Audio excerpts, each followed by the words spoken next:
नमस्कार, बहुत स्वागत है आप सभी का शख्सियत में। मैं हूं आपके साथ श्वेता मिश्रा अवस्थी। आज हमारे साथ बेहद खास मेहमान मौजूद हैं। जब हम सरकार की बात करते हैं, सत्ता की बात करते हैं, तो ज़रूरी हो जाता है कि संगठन कितना मजबूत है और संगठन की जिम्मेदारी जिसे दी जाती है उसके ऊपर बहुत बड़ी जिम्मेदारी होती है। और ऐसे ही खास मेहमान आज हमारे साथ हैं पीसीसी चीफ गोविंद सिंह डोटासरा जी। गोविंद जी, बहुत स्वागत है आपका हमारे इस खास शो में। सर, सबसे अहम तो यही है कि देखिए, राजनीतिक बात तो हम करेंगे, लेकिन आपके अगर सफ़र की बात करें, वकालत से राजनीति में आना कैसे हुआ, जबकि परिवार में बैकग्राउंड भी कोई पॉलिटिकल नहीं है? देखिए, निश्चित रूप से मेरा कोई राजनीति का बैकग्राउंड नहीं था। मेरे पिताजी टीचर थे और हम पढ़ते पढ़ते जब कॉलेज एजुकेशन में हम आए और सीखकर जब मैं 81 में आया, तो कॉलेज में वहाँ पर एक माहौल था, एसएफआई का दबदबा था। एनएसयूआई जो कांग्रेस का छात्र संगठन है, उसको वहाँ मीटिंगें करने नहीं दिया जाता था, ऐसा माहौल बना हुआ था। तो 12 महीने के लगभग जब मुझे हो गए, तो वहाँ पर कुछ कॉलेज में पढ़ने वाले और एनएसयूआई की राजनीति करने वाले जो किशन सिंह चौहान अध्यक्ष थे उस टाइम, वो लोग आए कि साहब हमें एक मीटिंग करनी है। तो मैंने कहा कर लीजिए, कैसा भी एसएफआई ही करती है, इनको नहीं करने देते हैं। तो मैंने कहा कोई बात नहीं, अपन करते हैं, आइए। क्योंकि मेरा परिवार भी कांग्रेस आइडियोलॉजी से हमेशा से जुड़ा हुआ था। मेरे दादाजी, मेरे परदादाजी और मेरे पिताजी, वो सब हम लोग। तो हमने एनएसयूआई की मीटिंग वहाँ पर सफल की। उसके बाद में हम एनएसयूआई में जुड़ गए। एनएसयूआई से हम फिर यूथ कांग्रेस में जुड़ गए और यूथ कांग्रेस में जुड़ करके फिर मैं जब 89 में वकालत करने लगा, तब मैं, जो मेरे गुरु थे वकालत में, बागिर जी जाखड़ साहब, जो कांग्रेस पार्टी से जुड़े हुए थे, तो उनके साथ वकालत उनके साथ करते करते मैं जिला कांग्रेस कमेटी और चौधरी नारायण सिंह जी, इनसे जुड़ गया। पहले हम सावरमल जी मोर साहब से जुड़े हुए थे, जब हमारे इलाके में वही नेता थे। परशुराम मोरदिया जी भी एमएलए बन गए थे। तो ऐसे राजनीतिक माहौल हमारा गांव में तो नहीं था, लेकिन सीकर आने के बाद में ये राजनीतिक माहौल हुआ। चूँकि हमारी जो लक्ष्मणगढ़ विधानसभा क्षेत्र है वो एससी के लिए रिजर्व थी, तो कोई ज़्यादा अपॉर्चुनिटी थी नहीं, तो कभी दिमाग ऐसा गया नहीं। लेकिन जब संगठन की हम लोग काम करते थे संगठन में, तो फिर जो 2004 दिसंबर में जब पंचायत राज के चुनाव हुए, तो मुझे कहा गया नारायण सिंह जी और हमारे नेताओं के द्वारा कि अगर पंचायत समिति बनानी है कांग्रेस की, आप लोग अगर चुनाव लड़ना चाहते हो, तो ये मौका है नीचे से राजनीति करने का। तो मेरे मित्र जो पहला जूरिया जी थे, वो कांग्रेस के कार्यकारी अध्यक्ष भी थे, मेरे वेलबी सर थे, कुछ और मित्र थे।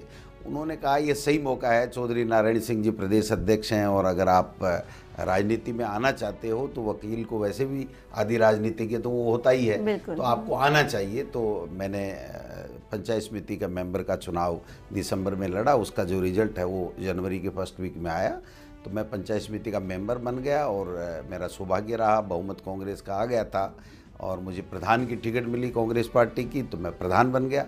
और प्रधान बन के 5 साल का कार्यकाल पूरा होता, उससे पहले डिलिमिटेशन हुआ, और डिलिमिटेशन में जो रिजर्व कॉन्स्टिट्यूंसी थी हमारी लक्ष्मणगढ़ एससी के लिए, वो जनरल होगी। और चूंकि जाट बाहुल्य इलाका था, मैं उस जाति से आता था, प्रधान के तौर पे मैंने 4 साल अच्छा लोगों के साथ में संबंध बना के रखे, लोगों में एक पहचान बनी, और वकील था ही, और संगठन का था एनएसयूआई यूथ कांग्रेस। तो जो तमाम नेता आला कमान जो थे, उन्होंने इस बात विचार करके, और जनरल सीट पहली जब 30 साल बाद में हुई, तो मुझे पार्टी ने मौका दिया, और मौका दिया तो मैं पहली बार एमएलए बन गया। एमएलए बनने के बाद में, जिस दिन मैंने एमएलए की शपथ ली, उसके बाद में मैं कभी वकालत करने के लिए मेरे कोर्ट में नहीं गया, मेरे जूनियर वगैरह ने संभाला। उसके बाद में मैंने पीछे मुड़ के नहीं देखा। लोगों ने प्यार दिया, स्नेह दिया, आशीर्वाद दिया, मैंने उनके काम किए। सरकार आ गई सौभाग्य से, तो 8 से 13 के बीच में जब सरकार आ गई, तो हमने काम कराए लोगों में। और सबसे बड़ा जो काम उस वक्त था, फ्लोराइड था हमारे एरिया में। फतेहपुर और लक्ष्मणगढ़ के लोग फ्लोराइड से बहुत परेशान थे, क्योंकि वो एक तरीके से जहर होता है, तो पीने का शुद्ध पानी नहीं था। तो मैंने प्रयास किया, अशोक गहलोत जी मुख्यमंत्री थे, तो हमने एक ट्राई की, बावनू खां जी को साथ लेकर के, जो फतेहपुर से एमएलए थे, और एक ट्राई की, तो 832 करोड़ रुपए की सैंक्शन मिल गई, और बाकी अन्य काम भी हमने काफ़ी किए। तो उससे क्या हुआ कि लोगों में एक विशेष कि भाई इसमें दम है, ये काम कर सकता है और आशीर्वाद मिलता रहा जनता का, तो जीत भी बिल्कुल मिलती रही बिल्कुल। और देखिए, इसलिए काम जनता भी के होते आशीर्वाद रहे। के बगैर तो बिल्कुल, ये एक तो है। वार्ड पंच भी नहीं नहीं बन बन सकता। तो मुझे तो इतना प्यार मिला, इतना प्यार मिला जिसकी कोई मैं शब्दों में बयान नहीं कर सकता, क्योंकि मैं कभी राजनीति में पहले था नहीं। संगठन की एक अलग बात थी कि NSY, यूथ कांग्रेस, जिला कांग्रेस कमेटी, वकालत करते करते वो साथ में चलता था, लेकिन फील्ड की राजनीति हमने नहीं की थी। और मेरे पिताजी, दादाजी वो भी कभी नहीं थे। तो निश्चित रूप से जब पहली बार उन्होंने मुझे MLA बनाया और प्रधान बनाया, तो मुझे लगा कि जनता ने कितना प्यार और आशीर्वाद दिया है, जितना हो सके इनके लिए अपने को काम करना चाहिए और मैंने पीछे मुड़ के नहीं देखा। काम के मामले में, विकास के मामले में, उनका जो नाम बढ़ाने में, उनके लिए समस्याएं थी उनको समाधान करने में मैंने कोई कोर कसर नहीं छोड़ी, उन्होंने भी कोई कोर कसर और नहीं अगर छोड़ी। आज की बात करें, प्रदेश कांग्रेस कमेटी का आपको अध्यक्ष बनाया गया, 2 साल का कार्यकाल भी लगभग पूरा हुआ आपका। कांग्रेस कार्यकर्ताओं में एकजुटता दिखाई दी है इस दौरान, क्या किया आपने ऐसा? देखिए, मैं कांग्रेस का कार्यकर्ता पहले हूँ और कार्यकर्ता ही अपने आप को आज की तारीख में मानता हूँ। तो मुझे पता है कि कार्यकर्ता के मन में क्या भावना होती है, उसको कैसे आप संबल दे सकते हो, कैसे उसको प्यार दे सकते हो, कैसे उनकी सुनवाई कर सकते हो। कार्यकर्ता के लिए सही काम है तो उसको तुरंत करो। अगर कार्यकर्ता का काम ठीक नहीं है, लीगल नहीं है, होने वाला नहीं है, तो उसको स्पष्ट रूप से 2 मिनट, 10 मिनट, 20 मिनट लगे, लेकिन उसको समझा दो। उसके बाद में कार्यकर्ता की कोई दिक्कत नहीं है। और मैं खुद कार्यकर्ता के नाते ही अब आगे काम कर रहा हूँ, तो मुझे कोई दिक्कत नहीं आती उन कार्यकर्ताओं को संतुष्ट करने में, जो उनको प्यार, मोहब्बत और जो उनकी जो समस्याएं हैं उनको समाधान करने में मुझे कोई दिक्कत नहीं आती। और मैं तो अभी भी आते हैं सब, तो कोई प्रोटोकॉल नहीं है कि प्रदेश का अध्यक्ष हूँ या मैं मंत्री रहा हूँ। निश्चित रूप से ये सबको अच्छी साथ चीज़ है, मिलते क्योंकि हैं। जनता फिर खुद को ही जुड़ा हुआ पाती है। लेकिन आपकी नज़र में, क्योंकि आप सरकार में भी रहे हैं, आप संगठन में भी मुखिया के तौर पर प्रदेश को संभाल रहे हैं, संगठन बड़ा है या सरकार आपकी नज़र देखिए, में? राजनीतिक पार्टी के लिए तो संगठन बड़ा है, और संगठन बड़ा है और संगठन में सबको जोड़ करके आगे चलोगे तो सरकार बन जाती है। और सरकार बनने के बाद में संगठन के माध्यम से लोगों के कल्याण के काम होने चाहिए। तो सरकार इसलिए ज़रूरी है कि लोगों के काम करने, लोगों के दुख दर्द में शामिल होना है, लोगों के लिए विकास के काम करने इलाके के लिए, तो इसलिए सरकार ज़रूरी है। लेकिन सरकार बनती संगठन से है, और संगठन अगर कमज़ोर होगा तो सरकार नहीं बन पाएगी। और सरकार बन भी गई तो उसकी जो योजनाएं हैं, उसका जो लाभ जनता को मिलना चाहिए वो नहीं मिलेगा, क्योंकि संगठन के माध्यम से ही हम हमारी सरकार की फ्लैगशिप योजनाओं को बता सकते हैं, उनका लाभ दिला सकते हैं। तो निश्चित रूप से किसी भी पॉलिटिकल पार्टी के लिए संगठन उसका सबसे महत्वपूर्ण पहलू होता है। और संगठन अगर मजबूत होता है, संगठन मेहनत करता है, तो निश्चित रूप से सरकार बनती है और सरकार के माध्यम से लोगों की सेवा कर सकती है। लेकिन कांग्रेस के लिए ऐसा क्यों कहा जाता है कि उसको संगठन की जरूरत नहीं है, क्योंकि गांव-गांव तक वो वैसे ही पहुंची हुई? क्योंकि विपक्ष भी यही उठाते हैं कि हमारा तो संगठन मजबूत है। यही वजह कि कई और ऐसी नियुक्तियां करनी है, कई और ऐसे हम ब्लॉक लेवल या गांव तक की बात करें तो बहुत सारे काम है जो संगठन को करने हैं, लेकिन उसमें देरी हो रही है। देखिए, निश्चित रूप से संगठन के माध्यम से जब सरकार बनती है तो सरकार का पहला दायित्व सरकार में बैठे लोगों का होना चाहिए कि वो तुरंत रूप से उन कार्यकर्ताओं को जिनके मेहनत के आधार के ऊपर आप सरकार में आए हो, उनके काम करने चाहिए। करती भी है सरकारें, करती भी हैं, ये भी कर रही है, पहले भी की है, सभी करती हैं। लेकिन कहीं न कहीं किसी न किसी वजह से, राजनीति तो राजनीति है, उसमें जब राजनीति आ जाती है थोड़ी बहुत, तो निश्चित रूप से उसमें देरी होती है। और देरी होती है तो निश्चित रूप से उससे कार्यकर्ता खफा भी होता है। और कार्यकर्ता खफा होता है तो वो मेहनत नहीं कर सकता जो वो दिल खोल करके उसको सम्मान मिले उससे वो करे। तो निश्चित रूप से दिक्कत तो आती है। लेकिन मेरा ऐसा मानना है कि संगठन में रहने वाले व्यक्ति को, कार्यकर्ताओं को हमेशा एकजुटता के साथ में अपनी पार्टी के लिए काम करना चाहिए और सरकार बनाते रहना चाहिए। क्योंकि एक बार एक सरकार आ जाती है, दूसरी बार दूसरी पार्टी की सरकार आ जाती है, तो जो आपने जो योजनाएं 5 साल में चालू की हैं, जो लोगों को लाभ जिनका मिलना चाहिए, वो दूसरी सरकार आती है तो लगभग यही ट्रेंड चलता आ रहा है कि उसको बंद कर देते हैं तो वो कमज़ोर पड़ जाती है। तो लोगों को जो वास्तव में जिस सरकार की गुड गवर्नेंस का या उनकी फ्लैगशिप योजनाओं का जो लाभ मिलना चाहिए, वो फिर सरकार चेंज होने से नहीं मिल पाता है। तो निश्चित रूप से प्रयास यही होना चाहिए और हमारा अब की बार यही प्रयास है कि हम 2023 में पुनः कांग्रेस की सरकार बनाएं, जिससे जो हमारी सरकार ने अच्छी फ्लैगशिप योजनाएं, आप अनगिनत हैं, उनको उनका लाभ लोगों को पूरी तरीके से मिल सके, ये सुनिश्चितता हो सके। ठीक है, अभी आपने सरकार और संगठन को लेकर बताया कि कैसे दोनों अलग अलग भी हैं और ज़रूरी भी हैं, लेकिन क्योंकि शिक्षा मंत्री भी आप रहे हैं, काम आपने शिक्षा मंत्री के तौर पर भी किया, नहीं सरकार में भी किया, संगठन में भी बड़ी जिम्मेदारी है, आसान क्या है दोनों में काम करने में? क्योंकि देखिए कुछ तो फर्क होता ही है। आसान तो मंत्री है, सरकार आसान है, संगठन तो बहुत कड़ा है। संगठन में सबको जोड़ के चलना पड़ता है, सबकी सोचनी पड़ती है, सरकार को भी कहीं डैमेज नहीं हो ये बात भी देखनी पड़ती है, और जिन्होंने सरकार बनाई उनको भी हमको साथ लेकर के उनका मनोबल बढ़ा करके उनके काम भी करने पड़ते हैं, और आगे सरकार कैसे आए इस बात की चिंता भी करनी पड़ती है। तो संगठन तो महत्वपूर्ण भी है और काम भी कठिन है। सरकार में तो मान लीजिए मुझे शिक्षा मंत्रालय मिला तो मुझे केवल शिक्षा तक सोचना था कि भाई एक डिपार्टमेंट में मुझे क्या बेहतर करना है, इस डिपार्टमेंट से जुड़े हुए लोगों की क्या समस्याएं हैं, उन समस्याओं का मैं समाधान करता हूँ तो मैं सफल या असफल मेरी मार्किंग हो जाएगी। लेकिन संगठन में तो आपको सबको साध के चलना पड़ेगा, उन कार्यकर्ताओं को जिनके बलबूते पे आप सरकार में आए हो उनको भी साधना पड़ेगा, और सरकार जब होती है तो उस पार्टी के, संगठन के और कार्यकर्ताओं की अपेक्षाएं भी ज़्यादा होती है। उन अपेक्षाओं पे खरा उतरना ये बहुत टेढ़ी खीर है मैं समझता हूँ, और सबको साथ लेकर के चलना तो निश्चित रूप से देखिए, जो सरकार तो चलाना आसान है, संगठन चलाना मुश्किल है, और संगठन और सरकार दोनों समन्वय स्थापित कर लें तो किसी भी पार्टी की जिसकी संगठन के माध्यम से सरकार बनती है वो सरकार कभी नहीं जा सकती। बिल्कुल, और एक अहम बात आपने जरूर कही कि सरकार वापस बनाना है उसके लिए भी संगठन की जिम्मेदारी बेहद अहम हो जाती है। बात हम इस पर भी करेंगे, लेकिन फिलहाल एक छोटे से ब्रेक के लिए यहाँ रुकेंगे, जल्द लौटेंगे इस ब्रेक के बाद। आप बने रहिए हमारे साथ।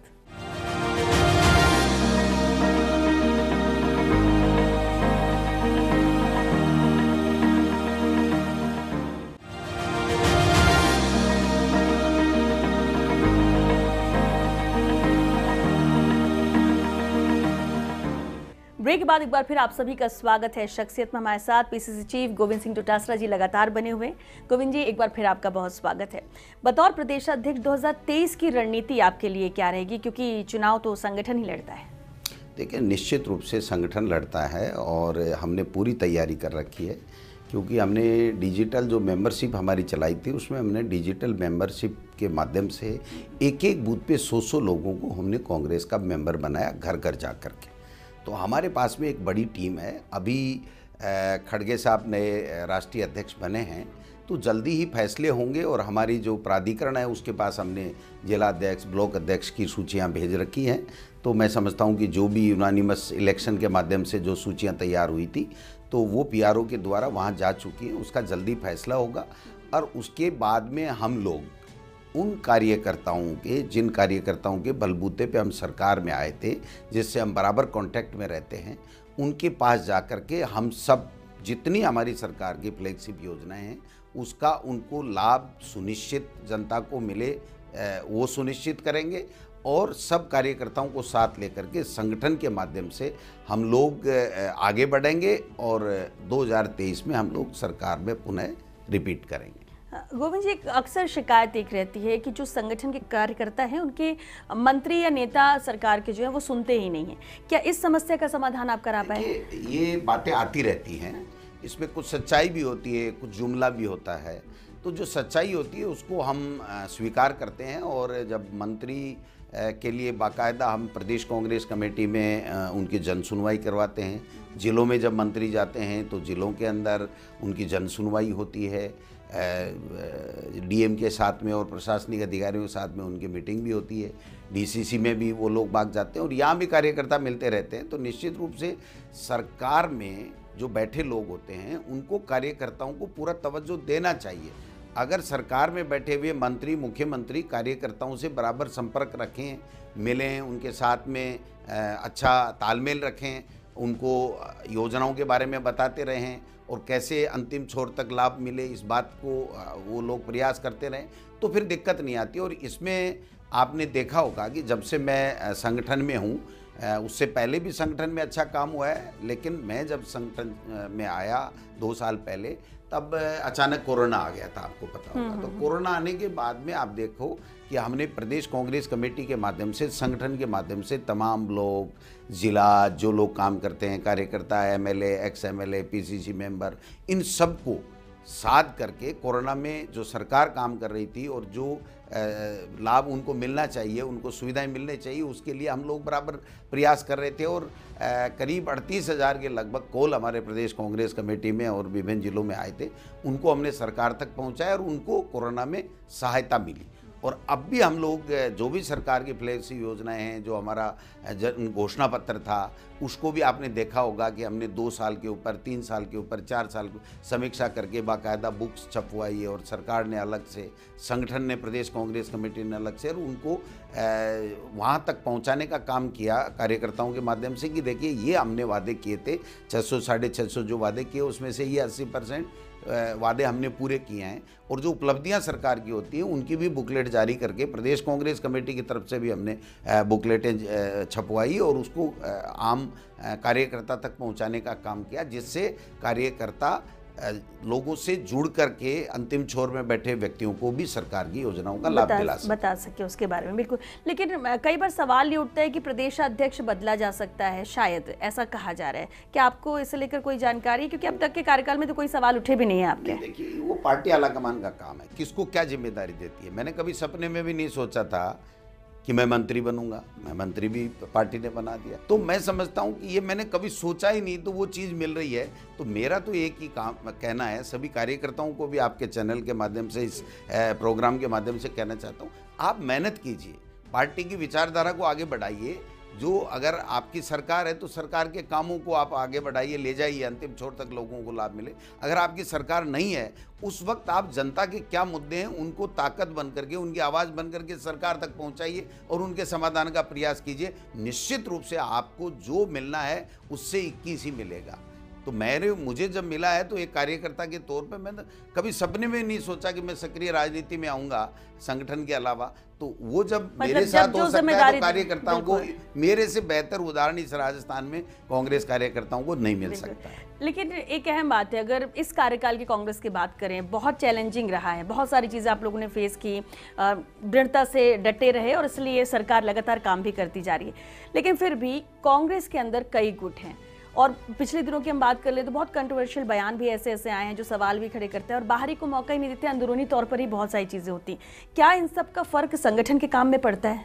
नहीं, मेरे संगठन में तो कहीं कोई दिक्कत नहीं आई। मुझे तो जब से मैं 2 साल से इस प्रदेश अध्यक्ष का दायित्व निभा रहा हूँ, तब से लेकर के जिन भी नेताओं को, जो कैटेगरी का जिस तरीके की मैंने मीटिंगें बुलाई हैं, वो 100% उपस्थित रहे हैं। कभी किसी तरह की कोई बात आई नहीं है। तो मैं समझता हूँ कि मुझे तो सबका सहयोग मिला, और सबका सहयोग मिला तभी हम आज हिंदुस्तान में, अगर केंद्र की मोदी सरकार को कोई घेरने का, उनके गलत नीतियों का कोई विरोध अगर कोई स्टेट में सबसे ज़्यादा हो रहा है तो वो राजस्थान है। तो ये जो स्थितियां बनी है वो कांग्रेस के संगठन ने जो ताकत दिखाई, जो जनता के मुद्दों को आवाज़ दी और जो केंद्र सरकार की विफलताओं को उन्होंने उजागर किया, उसके कारण से ये सब हो रहा है। तो मैं समझता हूं कि हमने संगठन में सबका साथ मिला और सरकार का भी साथ मिला। सरकार ने भी हमेशा संगठन को तवज्जो दी है। तो सरकार को जो हमने कहा, आपने देखा होगा पिछली दफ़ा बिरला ऑडिटोरियम में प्रदेश कांग्रेस कमेटी के सभी सदस्यों ने एक प्रस्ताव पारित करके कहा कि हमें इस तरीके का बजट चाहिए। वो बजट हमको मिला और अब की बार भी हम दिसंबर में जो है वो फर्स्ट वीक या सेकंड वीक जो भी हमें मौका मिलेगा, पिछली बार की क्रांतिकारी बजट की तरह ही इस बार का बजट होगा, क्योंकि जब अच्छा कुछ मिलता है तो उम्मीदें और बढ़ जाती हैं। बिल्कुल, और कांग्रेस के कार्यकर्ताओं की भावनाओं के मुताबिक हम एक महाधिवेशन करके और उसके माध्यम से सरकार को प्रस्ताव देंगे कि हमारे प्रदेश की जनता को इस तरीके का ये बजट चाहिए। और वो बजट मैं उम्मीद करता हूं कि पिछली बार जब मुख्यमंत्री जी ने दिया है तो अब भी देंगे निश्चित रूप से। अभी आपने योजनाओं की बात की, बहुत सारी ऐसी योजनाएं हैं, लेकिन ओपीएस जो प्रभावशाली योजना रही गहलोत सरकार लेकर आई, लेकिन और सबसे खास बात है क्योंकि हिमाचल, गुजरात में चुनाव होने हैं, दूसरे राज्यों में प्रचार करने के लिए उदाहरण इसका दिया जा रहा है। क्या लगता है आपको कि ये दूसरे राज्यों में भी लागू कर सकते हैं? क्योंकि बार बार कांग्रेस की तरफ से ही कहा जा रहा है और उदाहरण भी पेश किया जा रहा है। देखिए, जो ओपीएस और कहना भी है कि सरकार अगर बनी तो हम उसे लागू करेंगे। देखिए, ओपीएस जो है वो सोशल सिक्योरिटी से जुड़ा हुआ बिंदु है। और ये केंद्र हो चाहे राज्य हो, कोई भी राज्य हो, उसके कर्मचारी हमेशा से मांग करते रहे, जब से 2004-05 से ये लागू हुई है। मुख्यमंत्री अशोक गहलोत जी ने इसकी शुरुआत की, उसका पूरे देश में स्वागत हुआ, लेकिन भारतीय जनता पार्टी इसको लागू नहीं करेगी। और मेरा ऐसा मानना है, अगर गलती से राजस्थान में उनकी सरकार बन गई, जैसी उम्मीद बिल्कुल नहीं है, तो ये 101% उस ओपीएस को बंद करेंगे। क्योंकि जब मोदी जी आज की तारीख में देश में लागू नहीं कर रहे हैं, देश के प्रधानमंत्री हैं, और बीजेपी स्टेट का कोई भी मुख्यमंत्री ये नहीं कह रहा है कि ये सही कदम है और इसको कर्मचारियों की जो सामाजिक सुरक्षा से उनकी जो आगे भावी जो उनका जीवन है उसको जोड़ करके देखना चाहिए, कैसे उनका जीवन स्वर्णिम हो, तो निश्चित रूप से ये मान के चलिए कि ओपीएस बहुत ज़रूरी थी कर्मचारियों के लिए, उनके परिवारजन के लिए और उनके सम्मान के लिए, उनके आगे की भविष्य को देखते हुए। लेकिन भारतीय जनता पार्टी इसको कहीं भी लागू नहीं करेगी, ऐसा मेरा मानना है। लेकिन भारत जोड़ो यात्रा जो राहुल गांधी निकाल रहे हैं, उसको लेकर आप मुखर भी बहुत है, क्योंकि आपने तो चैलेंज पीएम मोदी को भी किया कि आप भी ऐसी यात्रा अगर हिम्मत है तो निकाल के दिखाइए, या फिर आरएसएस को लेकर, केंद्र सरकार को लेकर भी आप बहुत मुखर रहते, स्पष्ट बोलते हैं। क्या आपको लगता है कि भारत जोड़ो यात्रा एक मील का पत्थर साबित होगी कांग्रेस के लिए, वापस से संजीवनी का काम करेगी? जो कहा जा रहा है कांग्रेस खत्म हो रही है राहुल धीरे गांधी धीरे। जी के नेतृत्व में जो भारत जोड़ो यात्रा निकल रही है, ये न भूतो न भविष्य है। आगे भी संभावनाएं बहुत कम है कि कोई ऐसा शख्स आएगा जो इस तरीके से देश के लिए, उसका कोई स्वार्थ नहीं है, उसका व्यक्तिगत कोई स्वार्थ नहीं, उसकी पार्टी के लिए कोई स्वार्थ नहीं। वो ये कह रहा है कि देश में जो 8 साल से नफरत का माहौल है, जो डर का माहौल है, जो बेरोजगारों की कोई नहीं सुन रहा है, संवैधानिक संस्थाओं का दुरुपयोग हो रहा है, महंगाई चरम पे है, और कोई व्यक्ति कहीं भी जाकर के सरकार में बैठे लोगों से अपनी बात नहीं कह सकता है, अपनी समस्या नहीं बता सकता है। तो मैं समझता हूँ कि ऐसे में पूरे देश में प्यार, मोहब्बत, भाईचारा बांटने के लिए पूरे देश के लोगों में क्या उनकी अपेक्षाएं हैं, वो कैसा देश चाहते हैं, किस प्रकार से देश तरक्की करे, उनकी क्या अपेक्षाएं हैं सरकारों से, वो बात वो जा के इस भारत जोड़ो यात्रा के माध्यम से सुन रहे हैं। तो मैं समझता हूँ कि ये जो यात्रा है, ये मील का पत्थर साबित होगी कि देश में इतिहास के पन्नों में स्वर्णिम अक्षरों में लिखी जाएगी कि एक महात्मा गांधी के बाद में एक ऐसा शख्स राहुल गांधी के रूप में आया, जो राजनीति में सत्ता के लिए नहीं बल्कि देश को कैसे मजबूत करें, देश के लोगों में कैसे प्यार फैले, देश के लोग भाईचारे के साथ में कैसे रहें, इस बात को इंगित करते हुए इनकी समस्याओं का समाधान कैसे हो, इनको सुनने वाला कोई तो मिले, ये सोच के साथ में वो आगे बढ़ रहे हैं। और आपने देखा होगा कि अब अभी महाराष्ट्र में है, फिर मध्य प्रदेश, और 3 दिसंबर के लगभग राजस्थान में आ रहे हैं। राजस्थान में लोगों में बहुत उत्साह है, लाखों की संख्या में राहुल जी के साथ में चलेंगे, और मैं समझता हूँ कि ढोल नगाड़ों के साथ में राजस्थान के लोग जो है वो राहुल गांधी जी की भारत जोड़ो यात्रा का स्वागत करें।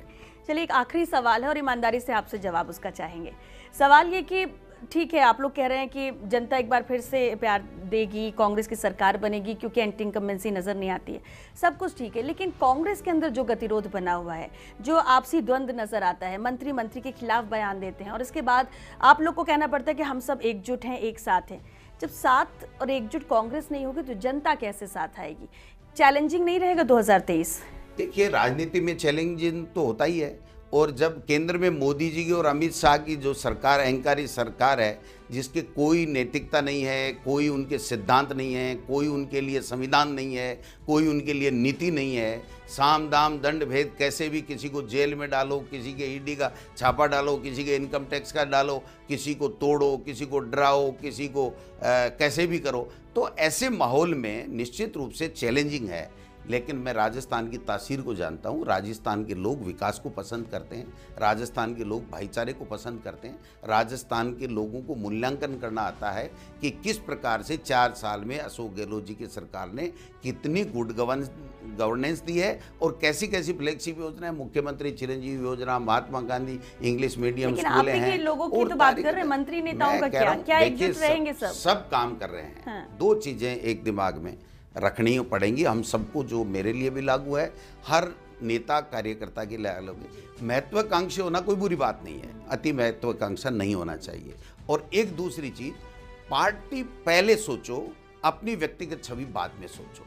ये 2 चीज जो भी पार्टी के नेता रख लेंगे, मैं समझता हूँ उनको कोई पीछे मुड़ के नहीं देखना पड़ेगा। और मेरा ऐसा मानना है कि हमारी राजस्थान में हमारे लोग महत्वाकांक्षी हो सकते हैं, लेकिन अति महत्वाकांक्षी नहीं होंगे। और हमारे लोग कांग्रेस को, क्योंकि कांग्रेस ही एक ऐसी पार्टी है जो इस देश में आज के माहौल में देश में वापस भाईचारा कायम कर सकती है, देश में युवाओं की सोच सकती है, देश को एक और अखंड रख सकते हैं। जब हमारी पार्टी के महान नेताओं ने, चाहे इंदिरा जी हों चाहे राजीव जी हों, देश की एकता और अखंडता के लिए अपने प्राण न्यौछावर कर दिए, दो शख्स खो दिए, जिस राहुल गांधी ने दादी और पिता को, और त्याग की मूर्ति सोनिया गांधी जी, और उसके बाद में जिस तरीके से राहुल गांधी भारत जोड़ो 3700 किलोमीटर की यात्रा निकाल रहे हैं, किसके लिए निकाल रहे हैं? उनका तो कोई व्यक्तिगत स्वार्थ नहीं है, उनका स्वार्थ यही है कि देश में भाईचारा रहे, देश के लोगों की समस्याओं को सुना जाए और हम सब भाई भाई मिलकर के देश को ऊंचाइयों तक पहुंचाएं। तो यही तो है।